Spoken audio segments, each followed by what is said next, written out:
Hello students, this is Alicia Broy, your guide for your JKSSB FA General Economics. So students, let us start with a new topic today. The name of the topic is, जो आपके syllabus में third topic है, which is Theory of Consumers Demand Using IC approach या Indifference Curve approach या technique. ठीक है, आपके syllabus में ये थर्ड टॉपिक है, या आप कह सकते हैं ये आपके सिलेबस में थर्ड टॉपिक जो आपको दिया गया है, हम उसके बारे में डिस्कस करेंगे ये जनरल इकोनॉमिक्स के। बच्चे, हमने ये सीरीज स्टार्ट की है with target to score 10 on 10। ठीक है, मैंने आपको कहा कि मैं आपको प्रॉपर मटेरियल दूंगी, आपको मैं प्रॉपर MCQs, PYQs हम सब करने वाले हैं। हमने टोटल अभी तक 9 लेक्चर्स हमने 9 लेक्चर्स की वीडियोस बना दी हुई है। आई वुड रिक्वेस्ट यू, जिन्होंने वो नहीं देखी पहले आप वो देख कर आइए, फिर हम आगे स्टार्ट करेंगे, या हम आगे आप ये इस वीडियो में आइएगा और फिर हम इस वीडियो को समझेंगे। ठीक है, तो पहले जिन्होंने पहली वीडियोस नहीं देखी, पहली वीडियोस देख कर आइए, ताकि आपको अप्रोच समझ आए कि आपने इकोनॉमिक्स को किस तरीके से पढ़ना है। ठीक है जी, आज हम पढ़ने वाले हैं, आज हमारा होगा lecture number 10 on indifference curve. तो पहला टॉपिक जिसके बारे में आपको पता होना चाहिए वो है आपका बजट सेट। देखो बेटा, आपके घर पे भी आप बजट बनाते हो, गवर्नमेंट भी बजट बनाती है। बजट बेसिकली क्या होता है कि आप अपनी इनकम को कंसिडर करके, कितनी आपकी आमदनी है उसके हिसाब से आप क्या करते हो, एक्सपेंडिचर करते हो, उसके हिसाब से आप खर्चा कर रहे हो। ठीक है, आपने देखे कि हाँ मुझे ये सामान चाहिए, इतना इस पे मेरा खर्चा होगा, और मेरी इनकम क्या है। अगर मेरी इनकम या तो मेरे एक्सपेंडिचर के बराबर होगी तब भी मैं वो खर्चा कर लूंगी, या अगर मेरी इनकम ज्यादा होगी एक्सपेंडिचर से तब भी मैं वो खर्चा करने के लिए सक्षम हूं, या मैं उस खर्चे को उठा सकती हूं। तो अगर मेरे पास बजट सेट की बात हो, बजट सेट का मतलब क्या होता है बच्चे? बजट सेट का मतलब set of bundles of goods. मतलब जैसे फॉर एग्जांपल मैंने 2 गुड्स खरीदने हैं, X1 और X2। वो कौन कौन से कॉम्बिनेशन है गुड्स के जो मैं खरीद सकती हूँ, उन सबके बंडल्स को मैं बोलती हूँ बजट सेट। जैसे फॉर एग्जांपल मेरे पास 100 रुपए है, ठीक है, मैं उस 100 रुपए से 60 X1 और 40 X2 खरीद सकती हूँ। उस 100 रुपए में से 25 एक, 75 एक खरीद सकती हूँ। तो मतलब उन सब ये सारे कॉम्बिनेशन या सारे बंडल्स को मैं बोलती हूँ बजट सेट। ठीक है, अब इन कलेक्शन ऑफ बंडल्स को मैं बोलती हूँ that the consumer can buy with the income at the prevailing market price. इन सबको हम क्या बोलते हैं? Budget set. जैसे फॉर एग्जाम्पल मैंने 2 चीजें खरीदनी है, मैंने खरीदने हैं चॉकलेट्स और मैंने खरीदनी है टॉफी। मैंने चॉकलेट खरीदने हैं और मैंने टॉफीज खरीदनी है। ठीक है, फॉर एग्जाम्पल मेरे पास इनकम है 10 रुपए। ठीक है, अब मैं 10 के हिसाब से खरीदूंगी।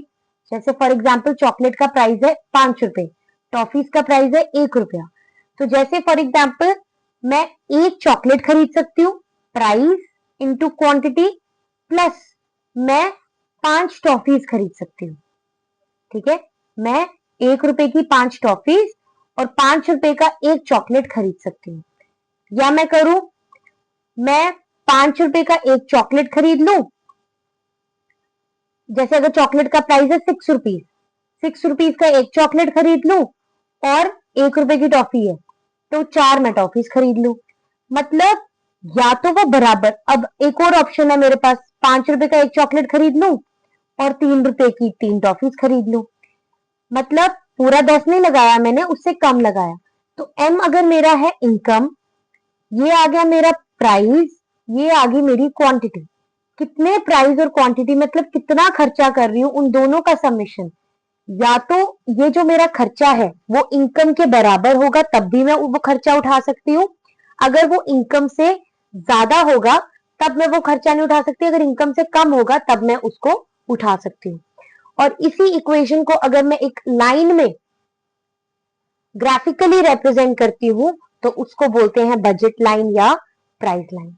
तो ग्राफिकली जब मैंने सारे के सारे बजट सेट्स को, जैसे एक सेट है जैसे 1, 5, 1, 4, इन सबको मैंने जब ग्राफिकली अगर एक्सप्रेस करती हूँ तो उसको बोलते हैं हम बजट लाइन। आपको इतना ज्यादा डीप में नहीं जाना, बस आपको पता होना चाहिए कि बजट सेट को अगर हम ग्राफिकली रिप्रेजेंट करते हैं तो उसको बोलते हैं बजट लाइन। ठीक है।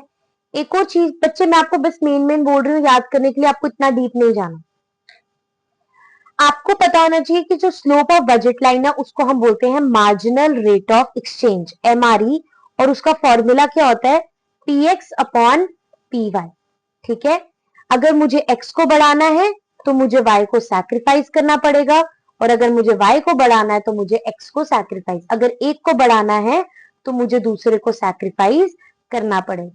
जैसे फॉर एग्जाम्पल 100 रुपीज है, अगर एक से पहले 60-40 है, अगर मुझे इसको 60 को 70 करना है, एक गुड को बढ़ाना है तो दूसरे को 30 करना पड़ेगा, क्योंकि रिसोर्सेस क्या होते हैं, स्कार्स होते हैं।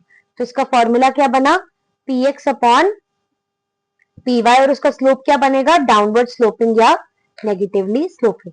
आपको इससे ज्यादा करने की जरूरत पेपर के लिए है नहीं, ये 11th का नोट्स है, तो जो जो इंपॉर्टेंट होगा मैं आपको बता दूंगी। ठीक है, ये भी रहने दीजिए। नेक्स्ट कॉन्सेप्ट जो आपको पता होना चाहिए वो है मोनोटोनिक प्रेफरेंस। मोनोटोनिक प्रेफरेंस बच्चे, जैसे फॉर एग्जांपल मेरे पास 4 बंडल्स हैं, 2x3, 2, 1, 3 और 1, 2। वो कहता है कि आप कौन से वाले बंडल को प्रेफर करोगे। आप उस बंडल को प्रेफर करोगे जो ज्यादा है, क्योंकि एक कंज्यूमर उस बंडल को ज्यादा प्रेफर करेगा जो ज्यादा है, क्योंकि वो उसको ज्यादा सेटिस्फैक्शन देगा। सेटिस्फैक्शन मतलब संतुष्टि। कंज्यूमर की जो प्रेफरेंस होती है वो मोनोटॉनिक होती है। इसका मतलब अगर उसके पास 2 बंडल्स हैं तो वो उस बंडल को प्रेफर करेगा जो एटलीस्ट या तो एक ज्यादा है या दोनों ज्यादा है। वो 2 बंडल जैसे 1, 2 है, 2, 2 है, 2, 3 है, इसमें सबसे ज्यादा वैल्यू किसकी होगी, इसकी होगी। अगर इन दोनों में देखा जाए तो इसकी होगी, एटलीस्ट एक ज्यादा है या दोनों ज्यादा है, तो वो क्या करेगा, उस बंडल को प्रेफर करेगा क्योंकि वो उसको ज्यादा सेटिस्फैक्शन दे रहा है। अब जैसे ये 3 बंडल्स है, 10, 10, 9, 9, 10, 9, तो वो कौन, इन दोनों में कौन सा प्रेफर करेगा, 10, 10। तीनों में कौन सा करेगा, ये, क्योंकि वो सबसे ज्यादा सेटिस्फैक्शन दे। ठीक है, आगे चलते हैं। अब क्वेश्चन आ जाता है कि इंडिफरेंस कर्व क्या है। सबसे पहले आपको पता होना चाहिए इंडिफरेंस कर्व किसने दिया है। इंडिफरेंस कर्व का कॉन्सेप्ट हमारे 2 ब्रिटिश इकोनॉमिस्ट हैं। उन दोनों ब्रिटिश इकोनॉमिस्ट, एक है एलन और दूसरा हिक्स। इन दोनों ने हमको ये इंडिफरेंस कर्व की अप्रोच को समझाया है। देखो बेटा, डिफरेंस का मतलब होता है अलग अलग, इनडिफरेंस का मतलब होगा सेम। मतलब कि अगर ये एक इंडिफरेंस कर्व है, इसके ऊपर जितने भी कॉम्बिनेशंस हैं, ठीक है, ये सारे कॉम्बिनेशंस आपको एक कंज्यूमर को सेम लेवल ऑफ सेटिस्फैक्शन देते हैं। तो इंडिफरेंस कर्व का मतलब होता है, indifference curve is a graphical representation, मतलब मैंने ग्राफ की हेल्प से समझाया ना, कॉम्बिनेशन ऑफ 2 गुड्स, जैसे for example this is good x and this is good y, तो combination of 2 goods which give same level of satisfaction. मतलब अगर जैसे IC1 है, इस पर जितने भी कॉम्बिनेशन है एक्स वाई के वो सेम सेटिस्फैक्शन देगा, इस पे जितने भी कॉम्बिनेशन होंगे वो सेम सेटिस्फैक्शन देगा, इस पे जो उतने भी होंगे वो सेम सेटिस्फैक्शन होगा देगा। तो it is the graphical representation of combination of 2 goods that give same level of satisfaction. मतलब हर एक पॉइंट जो इस इंडिफरेंस कर्व पे है वो उन 2 गुड्स के कॉम्बिनेशन को दर्शाता है जो आपको सेम सेटिस्फैक्शन देने वाला है। thereby making the a consumer find he indifferent, मतलब उसको कोई difference he, he doesn't find any difference between the goods। वो एक्स को का पहला कॉम्बिनेशन ही ले या दूसरा कॉम्बिनेशन ले, उसको कोई difference between he can not find any difference. ठीक है, जैसे फॉर एग्जाम्पल ये कॉम्बिनेशन है, इसमें x का 1 है, y का 3 है, दूसरे में x का 2 है, y का भी 2 है, तीसरे में x का 3 है, y का 1 है। तो ये तीनों कॉम्बिनेशन उसको कैसी सेटिस्फैक्शन दे रहे हैं? उसको सेम सेटिस्फैक्शन दे रहे हैं। ठीक है, उसके बाद इंडिफरेंस मैप क्या होता है? इंडिफरेंस जैसे आपने साइंस में पढ़ा होगा ना, group of cells is known as tissue, पढ़ा है ना? तो वैसे ही group of indifference curve on a graph paper, a set of group या collection of indifference curves is known as indifference map. Collection of बोलो, फैमिलीज ऑफ बोलो, group of बोलो, तो हर एक ग्रुप ऑफ इंडिफरेंस कर्व को हम क्या बोलते हैं? Indifference map. अब आगे एजम्पशंस की तरफ जाते हैं। पहली एजम्पशन हमारी इंडिफरेंस कर्व की ये होती है कि जब भी हम इंडिफरेंस कर्व पढ़ने जाते हैं तो जो कंज्यूमर अब कंसिडर कर रहे हैं कि जो कंज्यूमर कॉम्बिनेशंस को कंज्यूम कर रहा है वो कंज्यूमर रैशनल कंज्यूमर है। ठीक है, अब रैशनल प्रोड्यूस कंज्यूमर क्या होता है बेटा? रैशनल कंज्यूमर वो कंज्यूमर होता है जिसे सही गलत का फर्क पता है। सो ये मेरी एजम्पशन है कि जो इंडिफरेंस कर्व अप्रोच से जो भी मेरा कंज्यूमर है वो कंज्यूमर मेरा क्या है? रैशनल कंज्यूमर है। दूसरी चीज, यूटिलिटी को हम ऑर्डिनली मेजर कर सकते हैं। ऑर्डिनली मेजर मतलब हम रैंक दे सकते हैं, हम ऑर्डर दे सकते हैं। मतलब जैसे फॉर एग्जांपल आईसीज हैं ये 3, तो मैं बोलती हूँ जितना ऊपर आईसी उतनी ज्यादा सेटिस्फैक्शन, मतलब मैं रैंक दे सकती हूँ कि ये कॉम्बिनेशन मुझे ज्यादा सेटिस्फैक्शन दे रहा है, ये कॉम्बिनेशन मुझे लीस्ट सेटिस्फैक्शन दे रहा है। ठीक है, थर्ड आ गया diminishing marginal rate of substitution. Marginal rate of substitution होना चाहिए और वो भी डिमिनिशिंग।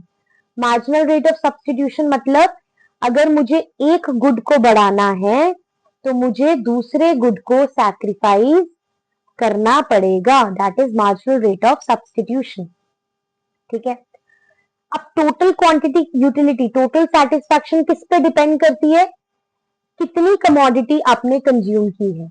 जितनी ज्यादा कमोडिटी आपने कंज्यूम की है, जैसे फॉर एग्जांपल ये वाला, टोटल सेटिस्फैक्शन किस पे डिपेंड करेगी कि कितनी कमोडिटी आपने कंज्यूम की है, ज्यादा की है या कम की है। उसके बाद कंसिस्टेंसी ऑफ चॉइस। अगर आपकी स्टडी के दौरान एक कंज्यूमर गुड वाई को ज्यादा प्रेफरेंस दे रहा है गुड एक्स पे, तो आपने पूरी स्टडी के दौरान गुड वाई को ही प्रेफरेंस देनी है। अगर आप स्टडी कर रहे हो तो आप एक्स को प्रेफरेंस दे रहे हो तो आपको एक्स को ही देनी है, वाई को नहीं देनी। तो मतलब there should be consistency of your choice. आपकी चॉइस क्या होनी चाहिए? कंसिस्टेंट होनी चाहिए। ठीक है, नेक्स्ट आ गया the goods consumed by the consumer are substitutable. मतलब आप अगर y की जगह x को चाहते हो तो आप कर सकते हो, अगर x की जगह y को चाहते हो आप, मतलब आप सब्सटीट्यूट कर सकते हो in place of one another. And seventh point is taste and habits of the consumer remains constant. That अगर वो X को प्रेफर कर रहा है तो वो X को ही करेगा, वो Y को नहीं करेगा उस स्टडी के दौरान। ठीक है, ऐसा नहीं है कि पहले Y को बोला, प्रेफर किया, फिर X को किया, ऐसा नहीं होगा। His preference should not change, his habits should not change. ठीक है, ये हो गई assumption। अब पेपर में बेटा IC है ना, तो ये मान के चलो आईसी है, तो ये मान के चलो कि आपकी properties very very very important, very very very important, 100% ये पेपर में आएंगे। आपको ज्यादा डेफिनेशन याद करने की जरूरत नहीं है, बस आपको 5 मेन प्रॉपर्टीज पता होनी चाहिए।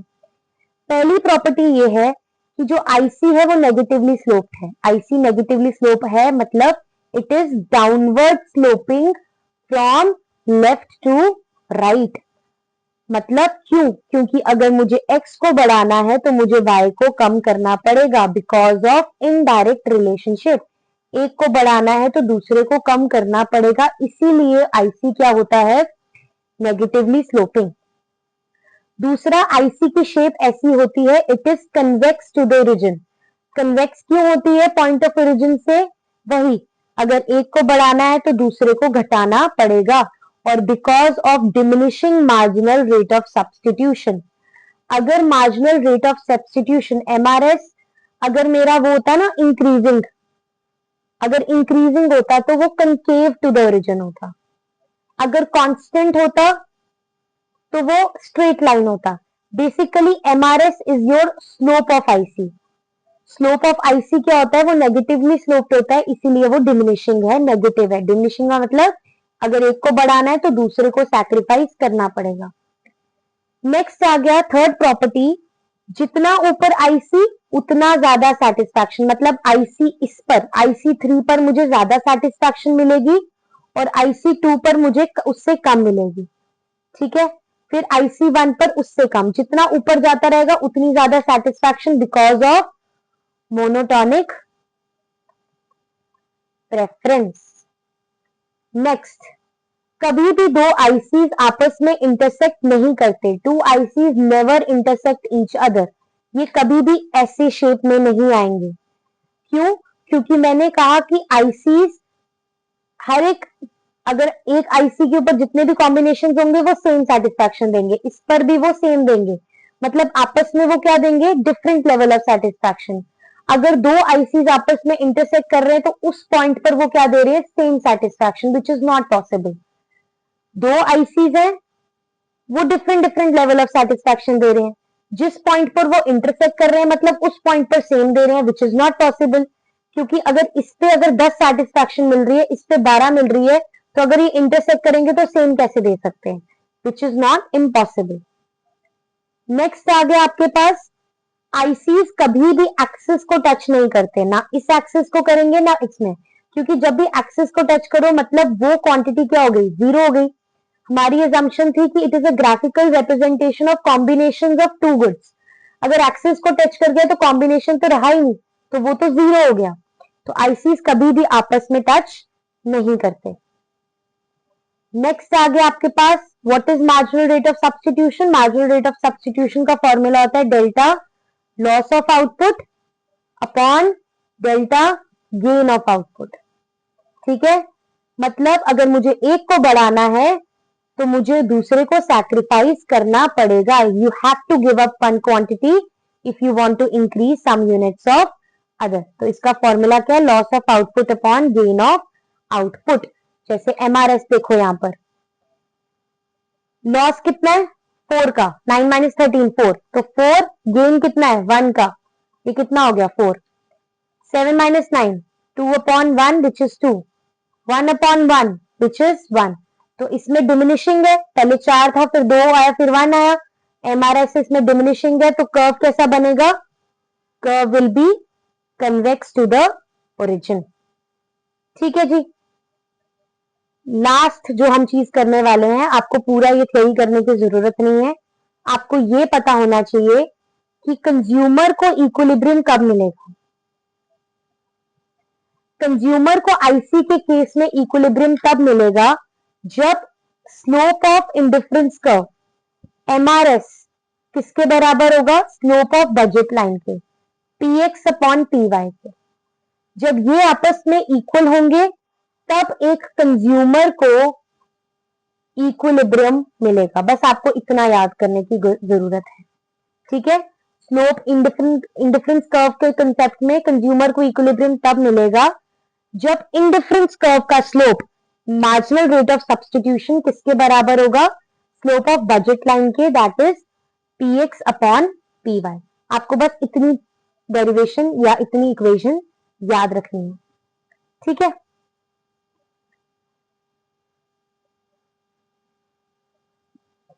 हाँ, आपको इससे ज्यादा याद करने की जरूरत नहीं है। ठीक है, अगर आपको कंज्यूमर इक्विलिब्रियम की दो कंडीशंस देखनी है तो देख लो, एक तो आईसी कन्वेक्स होना चाहिए ओरिजिन से और दूसरा आईसी उसके इक्वल होना चाहिए, मतलब स्लोप ऑफ बजट लाइन किसके बराबर होनी चाहिए, स्लोप ऑफ प्राइस लाइन। ये है प्राइस लाइन आपकी, ये वाली है प्राइस लाइन, ये है slope of indifference curve. Indifference curve का स्लोप एमआरएस होता है,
So let us end our video till here.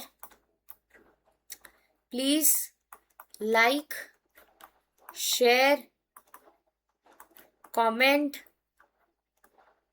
and subscribe to my channel.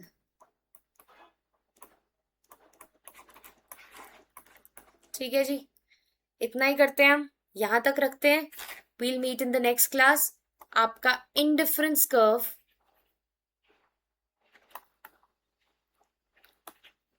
Complete हो चुका है.